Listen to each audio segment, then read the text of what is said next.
3 straight postseason berths have all led to an early quarterfinal exit for Syracuse. Can this be the year that the Orange returns to championship weekend?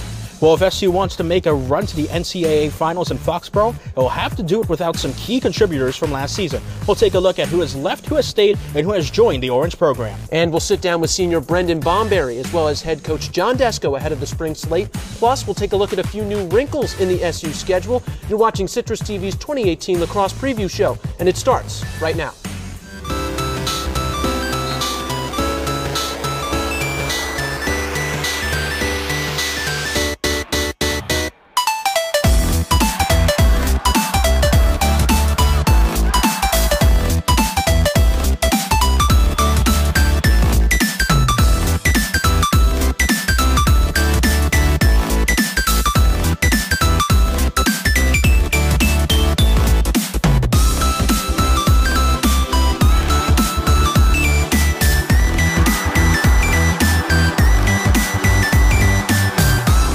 Well, it's not quite spring, but thanks to indoor facilities across the country, college lacrosse is back. Hello and welcome to CitrusTV's 2018 Lacrosse Preview Show. I'm Nick Dugan. And I'm Christian Guzman. Nick, this lacrosse season promises to be a very interesting one, especially considering the massive turnover of the Orange roster. That's right, Christian. 6 starters from last year missing for the Orange. Before we break down the new SU roster, let's take a look back at the sights and sounds of 2017. Evan, it's been 8 years since Syracuse has won a national championship, but this year Syracuse brings a group of core returners as well as a good talented freshman class. I think Nick's going to be done for the season. Yes, he's going to have a procedure done. He had an injury that we possibly could have limped through, but I don't think it was worth taking a chance. In a battle between college lacrosse's best teams in New York, number 6 Syracuse defeats number 12 Albany 10-9 on a last-second shot by Nick Mariano. Syracuse getting a taste of its own medicine, doing that the same exact thing to Albany just a week before. Syracuse redefining the cardiac cues phrase with another gem this past weekend against Virginia. They're one David Sims last-second shot away from, honestly, a perfect record, possibly, if they win the game against Army in overtime. I don't know that we've played really 60 minutes of lacrosse all year long. Fires a shot immediately in the upper left 90, and Syracuse takes down Duke for its second ACC win of the year. Ball is loose, and that's going to do it. Syracuse upset number 1 Notre Dame right here in South Bend. Saucedo, he'll fire, and he scores! Sergio Saucedo, a hat trick, the game winner. Syracuse perfect in ACC play. I think they have a chance to make a run, but I don't think they're ready yet. If you're not able to do well in the first half, which Syracuse has struggled with this season, that could be a difficulty for them. They've had holes in their game all season long. And another tough pill to swallow as the Orange loses again in the quarterfinals as the number 2 overall seed. Well, it was a fantastic year for Syracuse. However, many of the most important players that led Syracuse in 2017 are no longer on the team. The top 3 leaders in points have all graduated. Sergio Saucedo, Nick Mariano, and Jordan Evans started all 16 games last season for the Orange. Saucedo led Syracuse in assists with 33 and points with 51. Mariano was the top goal scorer for the Orange with 34. Evans leaves the programs after being ranked the number 1 recruit in the class of 2013. In total, the 3 men recorded 71 goals and 74 assists for Syracuse last season. The Orange will also have to replace the winningest face-off specialist in Syracuse lacrosse history with 618 wins in just 3 seasons. Ben Williams garnered 2 Tewaaraton Award nominations in 2015 and 2016, and despite injury last year, still managed to win over 56% of his draws. On defense, the team loses 2 captains. D-man Scott Furman stepped up into a leadership role, scooping up 32 ground balls and causing 16 turnovers last year. In net, SU will have to replace Evan Malloy, who, despite saving just below 50% of his shots, was a real emotional leader of this squad while also making critical stops in tight games all year long. So those were some of the guys that left, Christian, but how about a few that stuck around and will look to make a splash again come February? Nate Solomon returns as the main cog in the Orange scoring attack that ranked 12th in the country a season ago. The sophomore from Alpharetta, Georgia started every game in 2017, racking up 28 goals and 8 assists. Brendan Bomberry also returns for his senior season in Orange. The Denver transfer put up 38 total points last year, which ranked 4th on the team. He was a consistent force last season, accounting for at least 1 point in all but 1 game. On the defensive side of the field, redshirt sophomore Nick Mellon returns to the Orange after being sidelined all of last season due to injury. He caused 14 turnovers and picked up 38 ground balls during his freshman campaign in 2016. Mellon was also named to the preseason All-American third team this season. And finally, Danny Varela is the man who replaces Ben Williams at the faceoff X. The sophomore went 24 for 46 on faceoffs last season. Wing play will be important for Varela at the X. He only recorded 11 ground balls the entire season. Head coach John Desco has already announced that the fabled number 22 will not be worn this season. But the number 11 jersey is alive and well and carries a lineage of its own. After the graduation of Scott Furman, Austin Fusco will be next in line to wear it. Citrus TV's Adam Unger takes a closer look at the redshirt junior's role in this year's defense. White, McGill, Mullins, Furman. The number 11 is an honor that has been passed from defender to defender for the last decade. The next man up is redshirt junior long-stick midfielder Austin Fusco, and he doesn't take it lightly. I see it more as, it's an honor for me to wear it. It was passed down to me through another person on our team, Scotty Furman. Obviously, we had that conversation. He passed it down to me. Scott Furman made the move from LSM to close defense for the Orange in 2017. But according to head coach John Desco, Fusco isn't going anywhere. I think he's going to play at the long stick. I don't think he's going to play any close defense. Some of Fusco's predecessors have left Syracuse as the all-time leaders in caused turnovers and in ground balls. And Fusco is well aware of the pressures that come with number 11. You're going to either be praised or you're going to have people that are going to kind of knock you a little bit, but try and let that roll off my back and make sure that I'm just focusing more on this team rather than the expectation of myself. As an LSM, Fusco has shown that he can be a two-way player. Coach Desko says that Fusco can make his presence felt on both sides of the midfield line. It's one thing to be good defensively and get some stops there as a pull, but it's a bonus when you get your pull to come up and be good at the offensive end of the field. And he can score and he can find the open man. Despite everything that comes with number 11, Fusco has only one goal. Focusing on moving forward with this team and hopefully, moving into a successful season and getting us back to championship weekend. With a new number on his back and the captain's crest on his chest, Fusco will certainly take a leadership role towards that goal in 2018. I'm Adam Unger, Citrus TV. Thanks, Adam. We're just getting started here on the Citrus TV 2018 Lacrosse Preview Show. Up next, Nick and I introduce the newest members of the Orange squad. Plus, I'll sit down with senior attacker Brennan Bomberry to preview the upcoming season. Stick around. We'll be right back.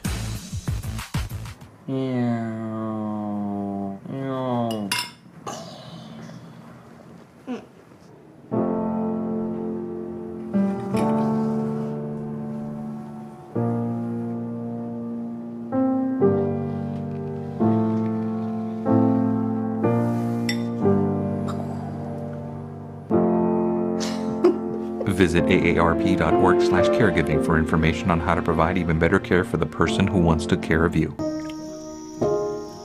This is the story of a boy who didn't talk for a long time. The boy liked things to always be the same.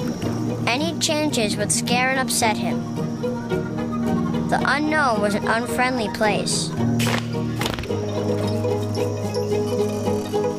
The boy was very sensitive to lights and sounds. So he built secret hiding places where they couldn't get in. The boy didn't like looking people in the eye. He wasn't trying to be mean, it just made him feel uncomfortable. Sometimes he would flap his arms again and again. One day I found out I have something called autism. My family got me help. Slowly, I found my voice and learned all the ways I could live with it better. Early intervention can make a lifetime of difference. Learn the signs at autismspeaks.org. Welcome back to the Citrus TV 2018 Lacrosse Preview Show with Nick Dugan. I'm Christian Guzman. Let's take a look at some of the newest members who will suit up in orange this season. Lucas Quinn comes from the lacrosse hotbed of Niskayuna, New York. The midfielder was the 13th overall recruit in the 2017 Inside Lacrosse class. He is a two-time U.S. Lacrosse All-American, and Quinn recorded 342 points in high school. Tucker Dordovic comes to campus as the 27th ranked recruit in Inside Lacrosse's Top 100 and a two-time U.S. Lacrosse All-American himself, all the way from Portland, Oregon. Originally originally committed to Delaware, Dordevic flipped his commitment to SU before his junior season. In his senior year at Jesuit High School, he tallied 85 goals and 22 assists, helping his team to a 20-2 record. And continuing the trend of players from faraway places, Owen Siebold joins the Orange from Dallas, Texas. The midfielder was ranked 20th by Inside Lacrosse. He is the all-time points leader at Highland Park High School with 245 points. Siebold has something in common with Quinn and Dordevic. All three were named 2017 Under Armour All-Americans. After the first 6 games of last season, the Syracuse midfield was in search of a consistent performer. They found just that in true freshman Jamie Trimboli. Now it's year 2 for the Victor, New York native. Our very own Jonah Karp takes a look at what's in store for number 12 in 2018.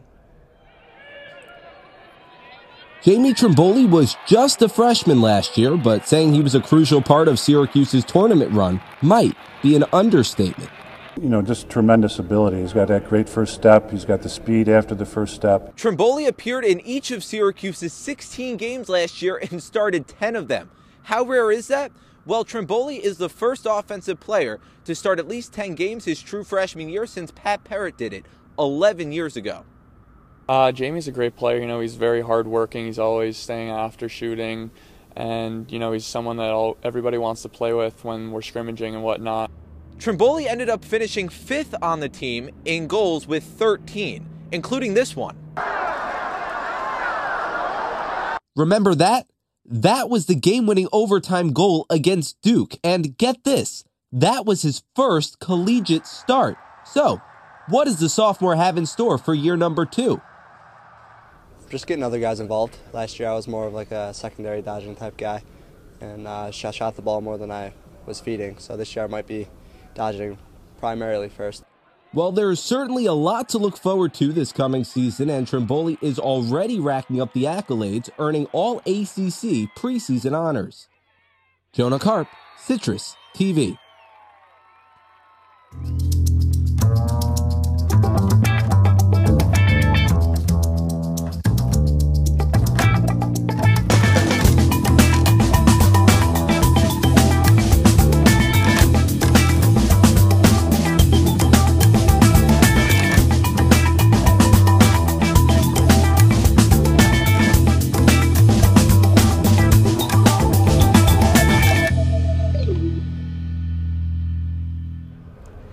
Welcome back to the Citrus TV 2018 Lacrosse Preview Show. Christian Guzman here, now sitting down with senior attacker Brendan Bomberry. Brendan, thank you so much for joining us. Of course, thank you.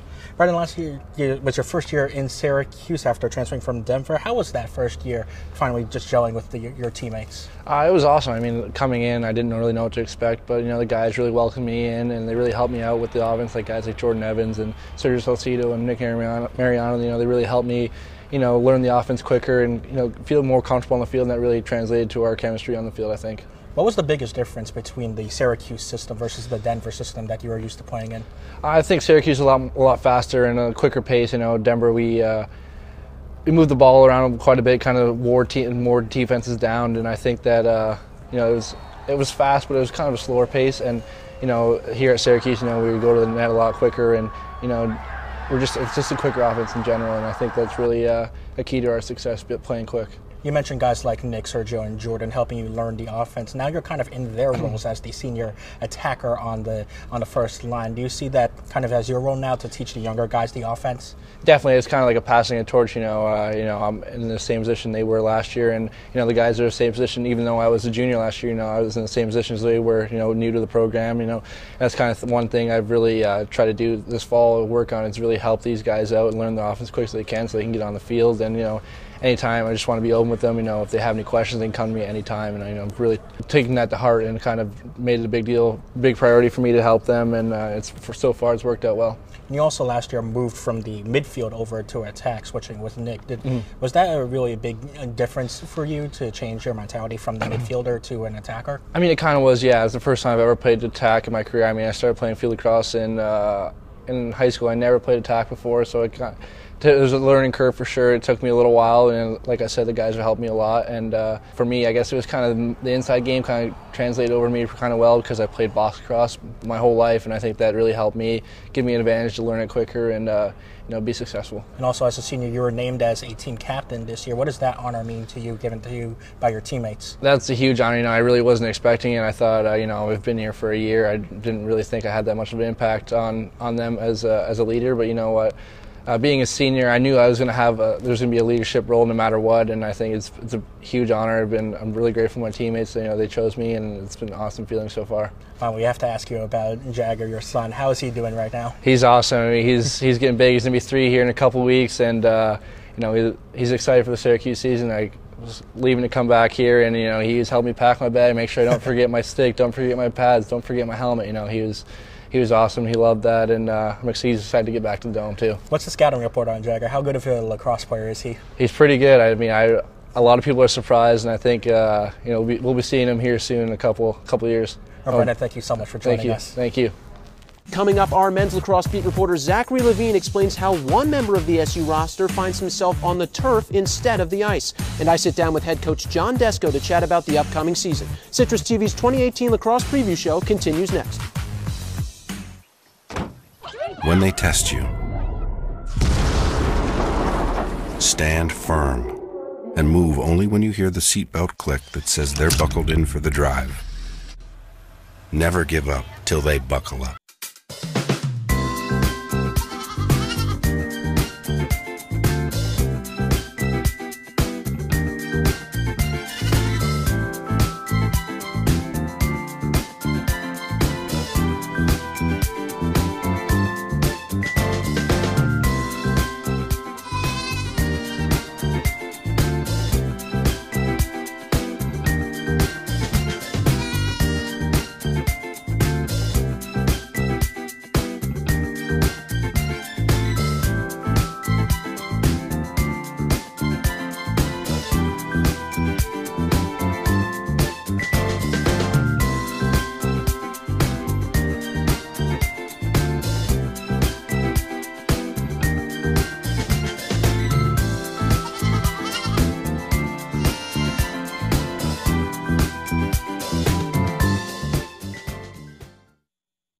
There are 16 million children struggling with hunger in America. This is a serious problem, but one we can solve.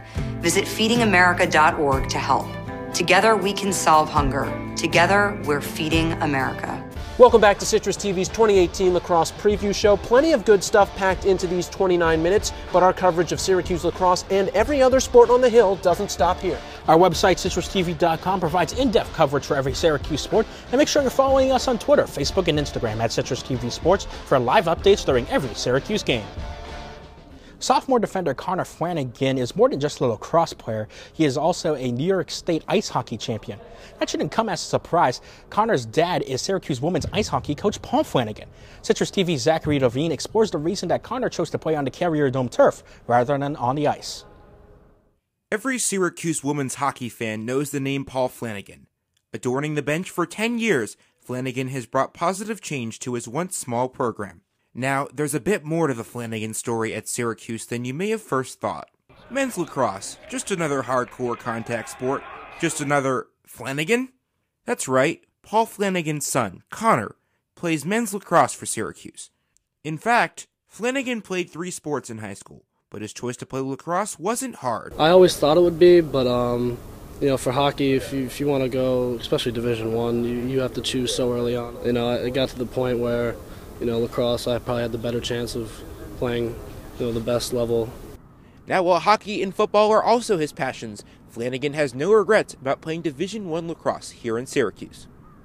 I don't know. I don't know what kind of hockey player I would have been. It's fun to think about, but I love this game, and I'm happy I chose to come play lacrosse here. For Paul Flanagan, which particular sports his kids played growing up wasn't a matter of preference. They both played football, hockey, and lacrosse at JD. They're 3-sport athletes, and I think maybe at some point in time their preference would have been to play hockey, just maybe because Dad's a coach, but I don't care. Big decisions, it's nice to have that, no matter what I do, I'll have my my dad, my mom, my brother, my sister, I'll have them all in my corner. While he may not be the centerpiece of the roster, Flanagan adds a unique family experience to the men's lacrosse team. Zachary Levine, Citrus TV.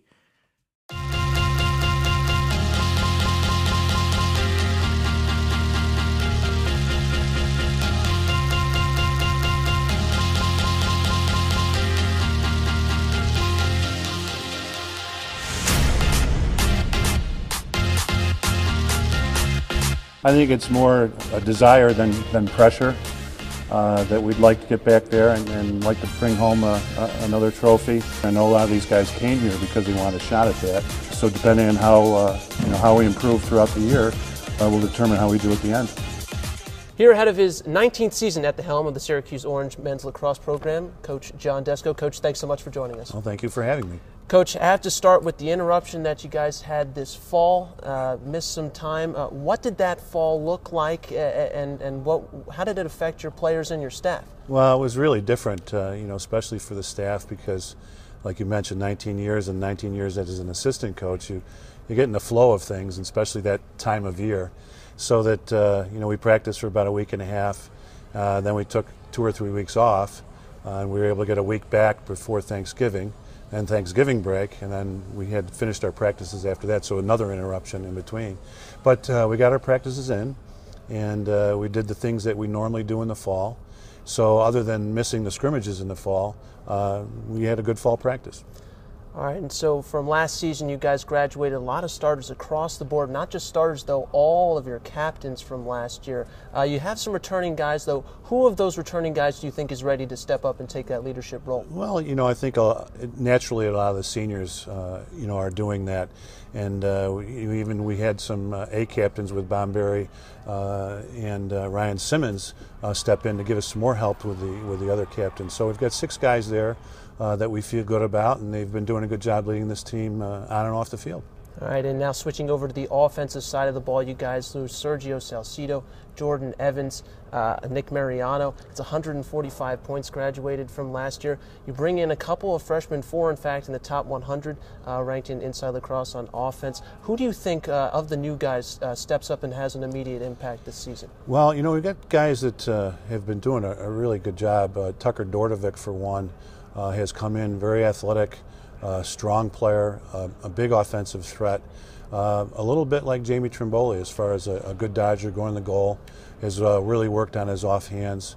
Dami Alajuwani has been doing a nice job for us. Maybe see him a little bit more at the defensive end of the field. Oh, geez, guys like Buttermore have really stepped up. Spencer Small, I think Owen Siebold. Brendan Curry had a tremendous fall. Very quick, fast player. So those guys, just to name a few. All right, and Coach, it's been asked before, but a loss to Towson last year in the quarterfinals. Yeah. In 2018, what about this 2018 team that do you see that this can be the team that makes it to championship weekend? Well, I think I mentioned in the press conference, our schedule is even stronger than it has been in the past. And I think, if it doesn't kill you, it's going to make us stronger. So I think that just playing that kind of competition is going to help us get better.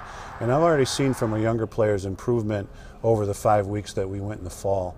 It's a good freshman class. There'll be a number of guys that we just talked about that I think can help us. And they've come in very physically strong. A lot of times I'll talk to Matt Mance, our strength and conditioning coach, and we'll get players that are freshmen that look like freshmen physically, and it takes a year or two to physically get them ready. A lot of these guys have come in ready to go, so I'm excited to see what they can do in game situations. All right, great. Head coach John Desco. Coach, thanks so much for joining us. Thanks for having me. So how will Syracuse line up for the 2018 season? The top 3 returning players in point should spearhead the Orange attack. Nate Solomon and Brendan Bomberry started every game last season, and Stephen Rafus broke out as SU's 4th attacker last year. His ability for dynamic runs from deep in the offensive zone should continue to excite Orange fans this upcoming season. In the midfield, Jamie Trimboli will look to improve upon the 13 goals he netted in his freshman campaign. The Victor, New York native is sure to contribute as one of the main dodging threats from up top.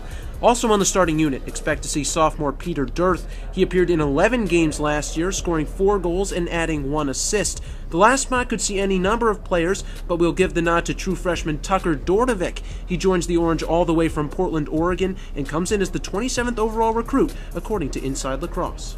On close defense, Syracuse brings back 2 starters in Tyson Bomberry and Marcus Cunningham. Bomberry leads all returning SU players in caused turnovers with 14.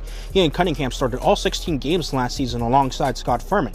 McMillan also returns to the starting defense. Remember, the Syracuse native sat out all of last season due to injury. And in front of net, Don Madonna takes over the goalkeeping duties. He appeared in 3 games last season and made 3 saves. After spending last season backing up Evan Malloy, Madonna should get the call to direct the Orange on defense. We're almost out of time here. Coming up, we'll take a look at the newcomers to the Syracuse schedule. Plus, we'll see where this year's Orange squad ranks with the rest of the nation. CitrusTV's 2018 Lacrosse Preview Show will be right back. I see you mobbing over her. Let's go. Let's mob. Let's crawl. Let's crawl. Let's crawl. Hey, yo, we mobbing. Come on, girl. Let's crawl. Hey, yo, let's crawl. Boom. Hey, yo, let's crawl. Boom. Hey, let's crawl. Hey, yo, let's crawl. Boom.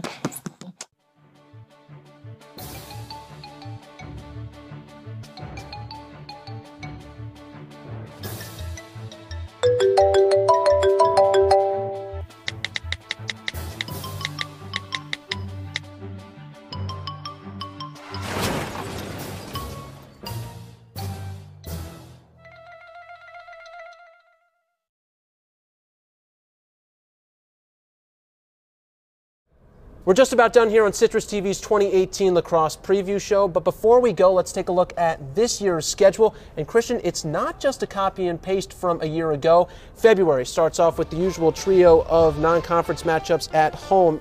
It all starts with I-81 rival Binghamton on February the 10th. The next 2 weeks will be tough as Connor Fields and a dangerous Great Danes offense visits the Salt City. A week later, it's Army West Point, who's looking to repeat last year's upset in the Dome. March marks the beginning of the ACC slate with an away trip to Virginia. Syracuse has won the last 3 matches against the Cavaliers. After that, one of the most legendary lacrosse rivalries comes back to the Carrier Dome as the Johns Hopkins visit Central New York for the first time since 2015. Then Syracuse travels to New Jersey to face old Big East foe Rutgers for the first time since 2013. March ends with 2 tough ACC matches, a trip to Koskinen Stadium to play Duke, and a contest with Notre Dame in the Dome. Both teams are ranked higher than the Orange in the preseason national rankings. More on that in just a bit. April starts with back-to-back midweek showdowns. The first will be a battle for the Krause Simmons Trophy at home for the first time since 2015 against Hobart. The next will be against Cornell in Ithaca. Then it's Dome Sweet Dome for a brief return to ACC play against the Tar Heels before a showdown with the Naval Academy, the first between the two programs since the 2004 national title game. The month will close with a potential trip back to Charlottesville for the ACC tournament. And the Orange wrap up the regular season with a Senior Day game against Colgate. Then the road to Gillette Stadium begins as SU looks for its 11th national title, its first since 2009. Finally, let's run down the preseason top 10. Plenty of good storylines to watch out for this year. Tar Heels come in ranked 10th nationally, but all the way down at 4th in the ACC. They will be looking to replace Luke Goldstock and Austin Fafani, who were lost to graduation in 2017. Syracuse checks in at number 9. The ACC powerhouse looks to avenge last year's second-round exit at Townsend. At 8 is Ohio State, and they're looking to build off a title game run last year. Look out for the Buckeyes in the Big Ten.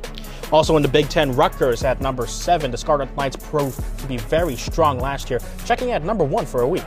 The Fighting Irish come in at number 6, returning key starters at the attack and midfield defense. They will look to capture the program's first national championship. A program that has a national championship is Denver, who has at number 5. They won the 2015 national championship, led by Trevor Baptiste at the faceoff.